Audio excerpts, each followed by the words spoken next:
নারীদের মধ্যে দুই ধরনের নারী পাওয়া যায়। এক ধরনের নারী নেককার নারী, আর এক ধরনের নারী ফিতনাবাজ নারী।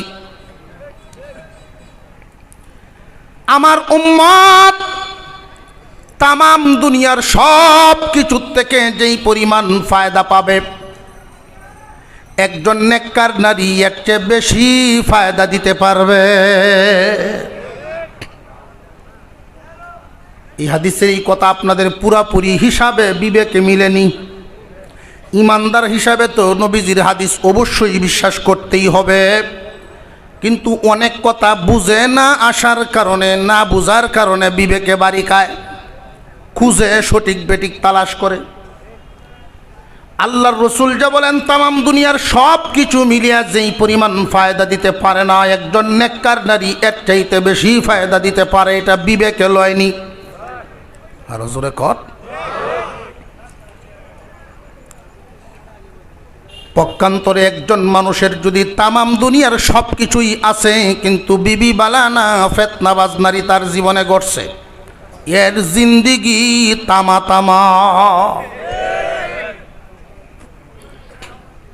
বন্ধু বন্ধুর সাথে আলোচনা করে, যেও হুগার করছস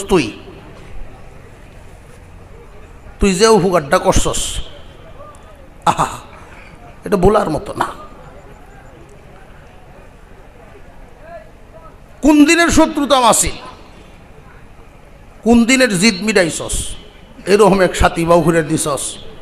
এটা ঘুমাইলেও জ্বালা, বাইরে থাকলেও জ্বালা, ঘরে গেলেও জ্বালা, কি যন্ত্রণা এনে দিছস তুই আমার বড়। এমন সংসার আছে না নাই? আমরা মুসলমান, আল্লাহ আমাদেরকে সর্বক্ষেত্রে বিধিবিধান দিয়েছেন। কোনো একটা পরিবার, মুসলিম পরিবার, কোরআনের বিধান মানিয়ে যদি চলে, তাহলে এই সংসারে সুখ শান্তি বিরাজ করবে। আমার পরে যিনি অপেক্ষায় আছেন আলোচনা করবেন আপনাদের সামনে, অনেক বড় মানের ব্যক্তি, বলেন না আলহামদুলিল্লাহ। শেখুল হাদিস মুফতি আব্দুল বাতিন কাসিমি সাহেব দামাত বরকাতুহুল আলিয়া। এক এক কথা পাহাড়ের মতো ওজন।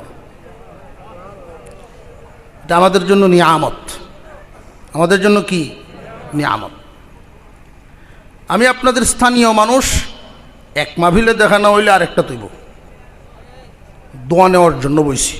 হুজুর আসলেই আমি বিদায়।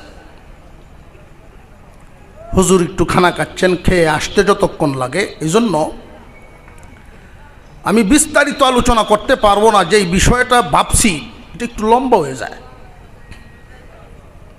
পারিবারিকভাবে একটা পরিবার কোন আমল করলে পরে, কোন সিফত, স্বামীর কি করণীয়, স্ত্রীর কি করণীয়, কি কি দায়িত্ব পালন করলে পরে সংসারটা জান্নাতের বাগান হবে, এটা আল্লাহ বিধান বলে দিয়েছেন।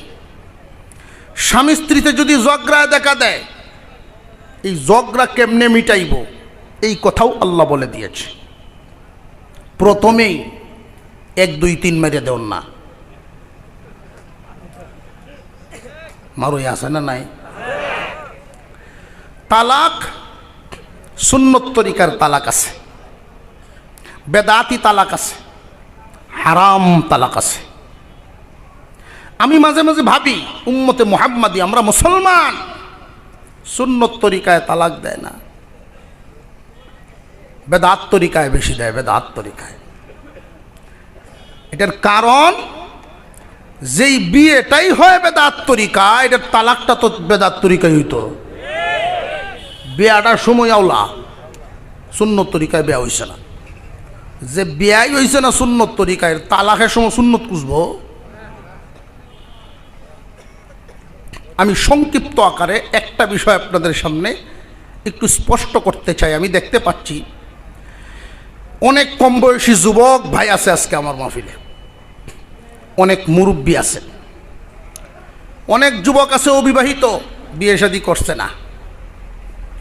নবীজি যে বলছেন, নেককার একজন নারী যদি হয়, জিন্দিগি সুখের হয়। বিয়া না করে নেককার বদকার বুঝতো কেমনে? বুঝার দরকার আছে না?